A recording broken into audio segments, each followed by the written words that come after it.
Rediscovering Gita for the Modern World by Shrikant Soman. Based on Essays on Gita by Sri Aurobindo. Chapter 5. The Battleground of Life. Continued from the previous episode. Episode 47. Beyond Kurukshetra.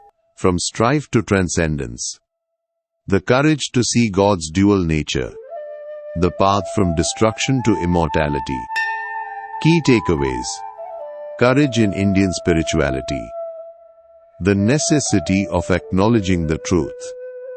Embracing both poles of reality. Transcending the duality. The precondition for immortality. Main passage. It is only a few religions which have had the courage say without any reserve that this enigmatic world power is one deity, one Trinity. The Indian religion has this courage. It had the courage to lift up the image of the force that acts in the world in both its aspects. The beneficent Durga. And also, terrible Kali in her blood-stained dance of destruction. It says that, this too is the mother, this also know to be God, this too, if thou hast the strength, adore. It is significant that the Indian religion, which had this unflinching honesty and tremendous courage, has succeeded in creating a profound and widespread spirituality such as no other can parallel. Truth is the foundation of real spirituality and courage is its soul. Tasyai satyam dhyatamam. This does not mean that all this strife and destruction are the alpha and omega of existence. That harmony is not greater than war. Love is not greater than hate. The manifest divine is not greater than death. It also does not mean that we must not move towards the replacement of physical force by soul force, of war by peace, of strife by union, of devouring by love, of egoism by universality, of death by immortal life.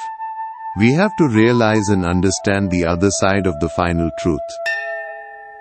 That is, God is not only the destroyer, but the friend of creatures.